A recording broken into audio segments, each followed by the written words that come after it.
안녕하십니까. 가자가자 하늘공 영성TV 블로유 김종리입니다. 허경영 그가 재림 예수인 16가지 증거 허성정 고구려의 저자이십니다. 한번 읽어드릴게요. 아버지 기독교 부흥회에 가면 흔히 기도 간경이다. 이른바 통성 기도 시간이 되면 아버지를 부르는 간절함이 여기저기서 깃전을 때린다. 2000년 동안 불러왔던 기독교인들이 아버지는 어디 계실까? 역사 이래 지구에는 5명의 위대한 스승이 있었다. 그들은 예수, 석가, 공자, 소크라테스, 마호메트, 이른바 5대 성인. 5대 성인들이 발휘하는 카리스마는 인류의 의식을 저 높은 차원으로 인도하였다. 5대 성인들은 대개 BC 2500년에서 AD 500년 사이의 인물들이다. 지금으로부터 대개 2000년 전의 인물들이다. 경전에 나타나는 시대 구분은 성서를 기준으로 보면 대개 2000년이 일주기가 된다. 성서에 따르면 구약시대 2000년을 모세의 율법 시대라고 하고 신약시대 2000년을 예수의 언약 시대라고 일컬는다. 이제 새로운 2000년이 시작되었는데 이 시대의 주인공은 누구이며 이 시대는 무엇을 정의할까? 예수의 생애는 짧았지만 그의 사상과 철학과 영성은 현재 전 지구인들에게 영향을 미치고 있다. 인류는 예수의 출생 연도를 기준으로 시대 구분을 하고 있다. 즉 BC 예수 이전과 AD 예수 이후를 가르치고 있다. 그만큼 인류사에서 차지하는 예수의 사상적, 철학적, 종교적 비중이 높다고 할 수 있다. 예수는 스스로 하늘에서 파견된 신의 아들이라 주장한다. 예수의 주장은 그의 생전에는 인정받지 못해 십자가에서 죽어야만 했다. 그러나 그의 사후 예수를 따랐던 제자들과 신도들에 의해 예수는 신의 지위에 올라와 있다. 세계 인구의 3분의 1 정도가 예수를 신으로 떠받들고 있다. 예수의 어록이 담겨있는 성서는 전 세계의 영원한 베스트셀러다. 성서에 따르면 예수는 십자가에서 처형당하고 부활한 후 다시 이 땅으로 강림하겠다는 약속을 하였다. 그것을 예수의 재림이라고 한다. 그간 예수 사후 2000년 동안 자칭 재림 예수를 주장한 사람들은 많았다. 한국에서만도 문선명, 이장님, 안상홍 등 많은 목회자들이 있었다. 그러나 그들은 재림 예수라 할 어떠한 증거도 남겨놓지 못한 채 지구를 떠나갔다. 그렇다면 우리 시대의 진정한 재림 예수에 걸맞는 인물을 찾을 수 있을까? 필자가 보기에 재림 예수의 후보로 보이는 인물은 지구에 단 한 명 있다. 허경영이란 인물이다. 그는 예수에 필적하는 능력과 표징을 갖고 있다.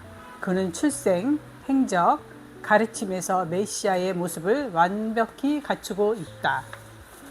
지금부터 기독교가 2000년 동안 옥매에 기다리던 그 재림 예수가 바로 허경영이라는 증거를 추적하여 보자. 예수의 십자가가 못자국이 허경영의 손발에 나타나다. 허경영의 몸에는 강력한 예수의 낙인이 찍혀 있다. 예수는 30살에 공생애를 시작해 33세에 죽었는데 그는 십자가에 달려 죽었다. 예수의 양손과 양발에는 그가 십자가에 달려 죽을 때의 못자국이 그대로 남아있다. 놀랍게도 예수 사후 2000년이 지난 지금 허경영의 손과 발에 예수의 못자국이 선명히 남아있다. 이것은 불가사의한 일이다. 누가 보더라도 이것은 예수의 손과 발에 나 있는 못자국이다 할 만큼의 못자국이 허경영의 손발에 남아있는 것이다. 이것은 무엇을 말하는 것일까? 2. 예수의 처녀 출생과 허경영의 성령 출생. 성서에 따르면 예수는 예수의 어머니 마리아와 예수의 아버지 요셉이 결혼하기 전에 잉태되었다. 다시 말해 예수는 아버지와 어머니의 이성 결합으로 잉태된 것이 아니라 성령으로 잉태된 것이다. 허경영 역시 아버지와 어머니의 양성 결합으로 태어난 것이 아니라 영성 결합으로 태어났다. 허경영이 잉태될 무렵 허경영의 아버지는 서울 서대문 형무소에 3년째 갇혀 있었다. 이때 허경영의 어머니는 하늘로부터 빛을 받고 허경영을 잉태했던 것이다. 3. 여자의 후손으로 태어난 예수와 허경영. 예수의 어머니와 허경영의 어머니는 남편과의 이성적 결합을 하지 않고 아기를 생산하였다. 예수와 허경영은 아버지 없이 태어났다. 즉 신이 인간 여자의 몸에 직접 들어가서 인간으로 태어난 것이다. 이것을 영성결합이라고 한다. 성서는 신이 인간의 몸에 직접 들어온 사건을 두고 여자의 후손이라 표현하고 있다. 가라사대 여자의 후손은 너 가로 열고 뱀의 머리에 상처를 입히리라. 가로 열고 창세기 가로 닫고. 예수와 허경영은 남자의 정자를 통해 태어난 것이 아니라 성령의 힘으로 태어난 여자의 후손이다. 4. 예수의 마국간 출생과 허경영의 다리미 출생. 예수와 허경영은 두 개의 고향을 가진다. 예수는 태어나기는 유다 지방의 베들레헴이지만 자란 고향은 갈릴리아의 나자렛이다. 허경영 역시 태어난 고향은 서울이지만 자라난 고향은 경남 진주이다. 묘한 일치다. 예수는 유다 지방의 베들레헴 마국간에서 태어난다. 베들레헴은 이스라엘의 수도 예루살렘과 가까운 곳이다. 허경영 역시 한국의 수도자리 서울에서 북풍 한설이 몰아치는 중량천 다리 아래 오두막에서 태어난다. 두 사람 모두 출신 성분과 출생 과정이 비슷하다. 예수의 성체 기적과 허경영의 불로유 기적. 8세기 이탈리아의 란치아노 성당에서 어떤 신부가 빵으로 제조된 성체를 하던 중 빵이 인간의 살로 변화되었다. 포도주를 축성하던 중 포도주가 인간의 피로 변하였다. 이 빵 가로 열고 살과 포도주는 지금도 보관되어 있다. 허경영의 불로유는 영원히 썩지 않는 우유이다. 한국의 식품의약안정청이 인정하는 여러 검사소의 검사시험 성적서에서 이것은 사실로 증명되었다. 유통기한이 한참 지난 허경영의 불로유를 가지고 한 달 이상 조사한 결과 어떠한 영양소 파괴도 없었고 세균도 검출되지 않았다. 6. 예수의 수의와 허경영의 케이크 기적. 이탈리아 투린 성당에는 예수의 시체를 쌌던 수의가 보관되어 있다. 스페인의 오비에도 성당에는 십자가 예수의 얼굴을 닦았던 수건이 있다. 이것들은 2000년 전의 재질인데도 아직까지 썩지 않고 있다. 경기도 양주시 허경영의 하늘궁에는 영원히 썩지 않는 케이크가 있다. 이 케이크는 2018년 허경영의 정치 해금 기념 케이크로 제작된 높이가 2m가 넘는 대형 케이크이다. 그런데 빵으로 된 이 케이크가 지금도 썩지 않고 하늘궁에 그대로 보관되어 있다. 불가사의한 일이다. 7. 예수의 물질 변환 능력과 허경영의 물질 변환 능력. 예수의 공생의 첫 기적은 물을 술로 변화시킨 일이다. 성서에 따르면 예수는 갈릴리아의 가나 지역 어느 잔치집에서 술이 떨어지자 물동이에 물을 부으라고 지시하고 그것을 술로 만드는 기적을 연출하였다. 물을 술로 변화시켰다는 것은 화학적 성분 변화를 일으켰다는 것인데 이것은 어떤 물질의 형태 변화를 일으킨 것과는 차원이 다르다. 허경영의 불로유도 이와 같다. 허경영의 불로유는 완전한 화학 변화를 일으켜 영원히 썩지 않는 물질로 변화되어 존재한다. 8. 예수의 물리학과 허경영의 과학혁명. 물리학에서 물이 얼음으로 변하고 이슬로 변하고 서리로 변하고 수증기로 변하는 것을 물리적 변화라고 한다. 그러나 물이 술로 변하는 것은 화학적 변화다. 물리적 변화와 화학적 변화는 차원이 완전 다른 것이다. 예수가 물을 술로 변화시키고 허경영이 영원히 썩지 않는 우유를 만들었다는 것은 인류사에 과학혁명을 몰고 온 대사건이다. 예수와 허경영은 어떠한 물질이나 화공약품도 사용하지 않고 오로지 말씀으로 물질 변환과 화학 변화를 일으킨 것이다. 예수와 허경영은 쌍둥이다. 예수의 기적과 허경영의 기적. 성서에 등장하는 예수의 기적과 하늘궁에서 보여주는 허경영의 기적에는 많은 유사성과 공통점이 있다. 예수와 허경영은 중풍 환자를 고치고 소경을 눈뜨게 하고 죽은 사람을 살리고 바람과 자연을 잔잔하게 하고 하는 기적을 보여준다. 허경영은 시대를 초월하여 보다 업그레이드된 기적들을 연출한다. 예를 들면 허경영이 백궁천국으로 타고 다니는 비행 접시와 천사들의 모습을 실물 사진으로 보여준다. 또한 링 테스트를 통해 과거와 현재와 미래를 왔다 갔다 하는 타임머신 기적도 보여준다. 10. 예수의 예언과 허경영의 예언력. 성서에는 예수가 예루살렘의 멸망을 예언하는 장면이 나온다. 예수의 예언대로 AD 70년 로마에 저항하던 이스라엘은 마사다 전투를 끝으로 2000년 동안 나라가 멸망한다. 예수는 30년 앞에 벌어질 이스라엘의 패망을 본 것이다. 허경영은 지금으로부터 30년 전 한국의 저출산 국가 위기를 예언하였는데 정확히 맞았다. 허경영은 대우그룹과 쌍용그룹의 멸망도 예언하였는데 그대로 맞았다. 박근혜 대통령의 당선과 탄핵과 임기 중단도 모두 맞췄다. 미국 꼴찌 후보 트럼프 대통령 당선도 맞췄다. 11. 예수의 메시아 코드 33과 허경영의 이름 33핵. 예수는 33세에 십자가에서 처형되었다. 스페인의 가우디 성당 주춧돌에는 메시아 코드라는 33 숫자판이 붙어 있다. 이 숫자판은 가로, 세로, 대각선 어느 각도에서 숫자를 합산해봐도 모두 33이 나온다. 이 숫자는 예수의 생애 33세를 상징한다. 또다시 지상에 재림하는 예수를 상징하는 숫자이기도 하다. 그런데 이 33이라는 숫자는 허경영의 이름자 획수와 일치한다. 허 11획, 경 8획, 영 14획 합하면 33획이 나온다. 재림 예수가 허경영이란 이름으로 온다는 확증이다. 12. 예수의 제자들과 허경영의 제자들. 2000년 전 예수를 따랐던 사람들은 주로 당시 사회의 기층 민층들이었다. 당시 상류사회를 구성하고 있던 바리사이파 사람들과 사두가이파 사람들 그리고 율법 학자들 중에 예수의 제자가 된 사람들이 적다.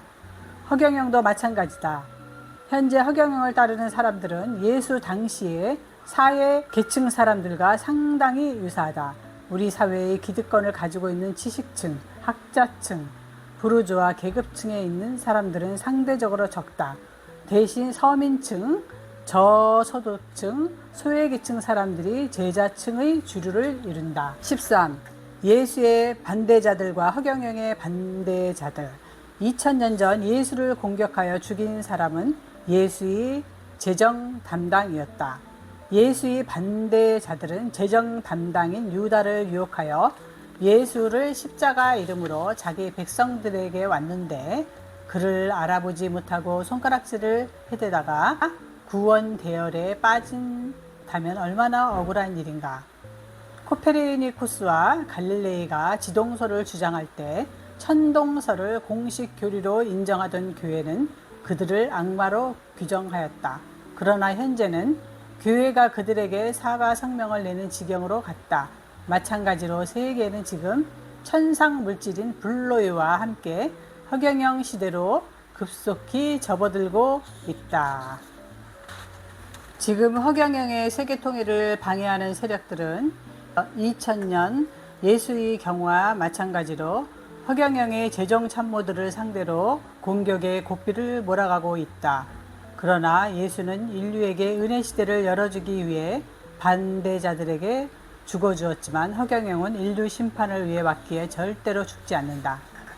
이상에서 보는 바와 같이 예수와 허경영의 생애 사이에는 신의 섭리가 작용하고 있음이 확실하다. 허경영과 예수 사이에 출생에서부터 사역의 방법까지 너무나 많은 공통점이 있다. 이것이 우연일까? 우연으로 치기에는 너무나 많은 필연이 있는 것이다. 예수와 허경영의 사이에는 사역의 방법과 목적 그리고 기적 등에서 많은 유사점과 공통점이 있지만 그래도 여러 가지 차이를 발견할 수 있다. 예수의 사명은 십자가에 달려 죽기까지 인류에게 은혜 시대를 선포하는 것이었다. 그러나 허경영의 사역 목표는 다르다.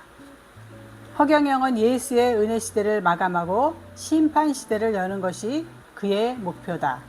예수는 자신이 죽은 후 자신과 아버지의 성령을 보내 죄와 의에 대한 심판 시대를 열 것이라고 말한다. 예수는 자신이 심판자가 아니고 자신을 보낸 아버지 가로 열고 성부와 성령 가로 닫고가 있다고 성서의 곳곳에서 말한다. 그렇다면 예수를 보낸 성부는 누구이며 성령은 또 누구인가? 이것이 바로 기독교의 삼위일체 신앙이다. 예수는 성자인 자신의 사명이 십자가를 통해 은혜의 시대를 여는 것이고 뒤에 오실 아버지와 성령께서는 세상을 심판하실 것이라고 선포했던 것이다. 과연 예수 사후 2000년이 지난 현 시점에서 인류는 최후의 심판 시대를 맞이하고 있다. 지금의 지구는 위기 그 자체다. 가공할 핵무기가 80억 인류 전체를 몇 번이나 죽이고도 남는 멸망의 시대다. 예수의 은혜 시대는 가고 무서운 심판 시대가 오지 않을 수 없는 시대적 환경이다. 이제 인류에게 남은 과제는 허경영 그가 과연 우리 시대의 메시아가 맞는가 하는 문제이다. 허경영은 과연 이 심판 시대의 메시아이며 구원자이며 미륵일까? 그런데 성서에는 재림 예수가 구름을 타고 온다고 했는데 허경영은 구름을 타고 온 것이 아니지 않는가? 또 재림 예수는 이스라엘 땅에서 재림해야 하는데 어떻게 한국 땅에서 재림할 수 있는가? 그리고 재림 예수의 이름이 예수가 되어야 마땅한 일이 아닌가? 어떻게 허경영이란 이름이 재림 예수의 이름이 될 수 있는가? 등의 의문을 가질 수 있다. 지금부터 그 문제를 짚어보자. 예수는 구름을 타고 오지 않는다. 성서 곳곳에는 예수가 구름을 타고 재림할 것이라는 예언이 들어있다. 사도행전에는 예수가 구름을 타고 승천하는 장면이 설명되어 있다. 예수는 재림할 때도 이와 같이 구름을 타고 돌아올 것이라고 말하고 있다. 그렇다면 예수가 구름을 타고 승천하였다가 재림할 때 같은 모습으로 온다고 했으니 이를 글자 그대로 믿어야 하는가? 그래서는 안 된다. 그 이유는 성서에서 나타나는 예수의 승천 장면은 상징적이기 때문이다. 예수가 실제로 구름을 타고 승천했다는 것은 논리상 맞지 않다. 예수가 구름을 타고 승천했다는 뜻은 천사들의 옹의를 받으며 하늘로 올라갔다는 표현인 것이다. 결국 성서에서 구름이라는 것은 천사들의 무리를 말한다. 그것을 모르고 어리석은 기독교인들이 지금도 성서의 자구에 얽혀 얽매 교서를 가르치고 있는 것이다. 지구는 8개의 겹으로 쌓여있는 견고한 성이다. 그냥 보기에는 텅 빈 하늘인 것 같아도 실상은 그렇지 않다. 맨 아래에 지구가 있고 그 위에 대륙권이 있고 그 위에 오존층이 있고 그 위에 성층권이 있다. 이렇게 해서 8겹으로 지구는 완벽히 보호되어 있다. 지구의 보호막 8계층 중 3계층 성층권만 가도 구름이란 개념이 없어지고 마는데 예수가 승천하고 재림할 때 구름을 타고 갔다가 구름을 타고 온다고 말할 수 있을까? 과학에 관한 일말의 지식만 있어도 그런 무식한 소리는 할 수 없는 것이다. 구름 타고 승천한 예수는 구름처럼 보이는 천사들의 옹의를 받으며 천국으로 올라갔다는 소리다. 실제로 허경영의 하늘궁에 찍히는 천사들의 모습은 구름대로 보인다. 하늘궁에는 구름대로 보이는 천사들에 대한 증빙 자료가 무수히 남아있으니 와서 보기 바란다. 15. 다시 오는 메시아의 이름은 분명히 예수가 아니다. 성부시대의 구원자 이름은 야훼였다. 성자시대의 구원자 이름은 예수였다. 그렇다면 성령시대의 구원자는 누구일까? 심판시대의 메시아 이름에 관한 사항 요한계시록에 자세히 나와 있다. 승리하는 자에게는 하늘로부터 내려오는 새 예루살렘의 이름과 나 가로열고 예수의 새 이름을 그 사람에게 새겨주겠다. 요한계시록 3장 12절. 여기서 나는 예수이다. 그러므로 새 예루살렘의 이름이란 현재의 이스라엘 예루살렘이 아니라는 얘기다. 이를테면 허경영의 하늘궁일 것이다. 또 나 예수의 새 이름이라 했으니 재림하는 예수의 이름은 최소한 예수가 아니라는 말이 된다. 즉 허경영일 것이다. 승리하는 자에게는 숨겨진 만나를 주고 흰돌도 주겠다. 그 돌에는 그것을 받는 사람 말고는 아무도 모르는 새 이름이 새겨지고 있다. 요한계시록 2장 17절. 여기에서도 재림 예수의 이름이 새 이름이라고 한다.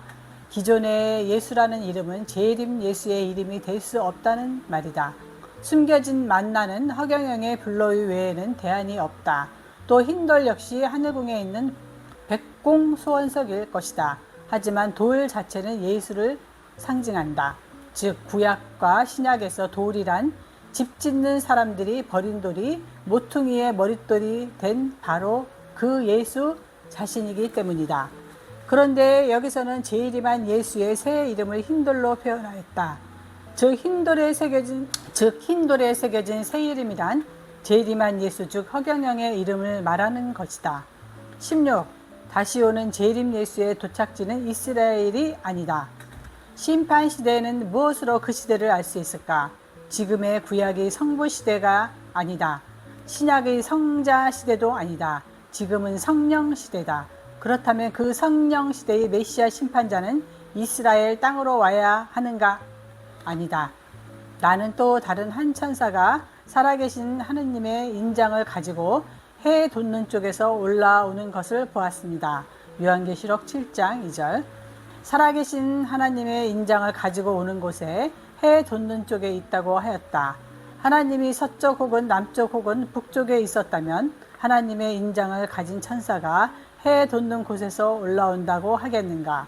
즉 해 돋는 곳에 하나님이 계시고 그것은 동방의 한국 땅이 유력한 것이다. 나는 해 뜨는 곳에서 독수리를 불러오고 먼 나라에서 내 계획을 이룰 사람을 불러오는 이다. 이사야 46장 11절.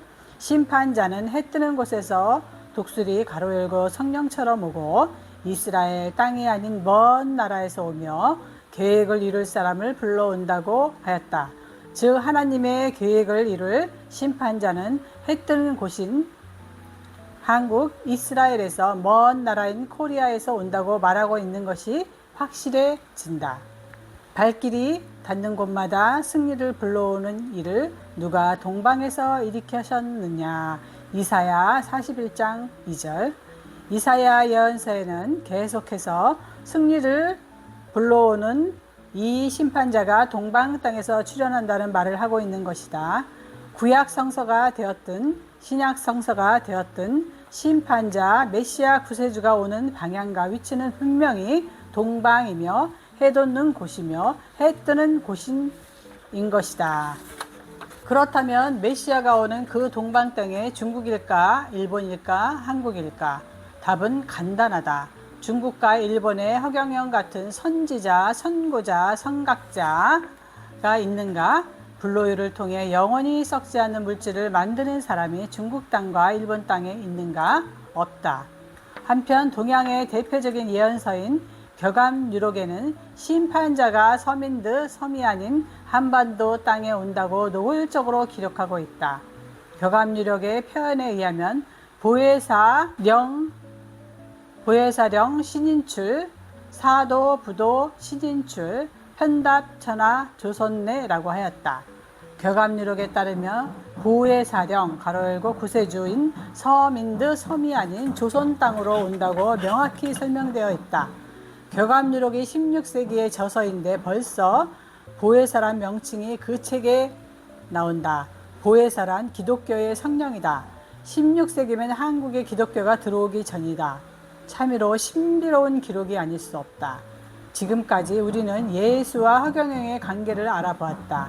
예수는 언약시대에 하느님 아버지를 계시하러 온 구세주였다. 요한계시록에서 말하는 재림한 예수의 새 이름은 여러 가지 정황으로 보아 허경영으로 정확히 이해할 수 있다. 구약시대의 구세주가 야훼였고 신약시대의 구세주가 예수였듯이 심판시대의 구세주 이름은 허경영이 확실하다.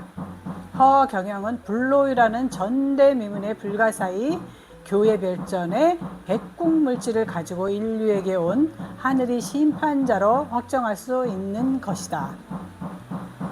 물론 허경영은 기독교의 심판자에 그치지 않는다. 허경영은 불교의 묘력인 증거도 수없이 많다. 민족 종교인 증산도나 대순진리교회의 한 밖에서 오는 도통 군자임도 분명하다. 시인 이육사가 말하는 초인임도 분명하고 시인 타고로의 동방의 등불임도 확실하다. 허경영이 지향하는 심판의 방향은 초종교이다.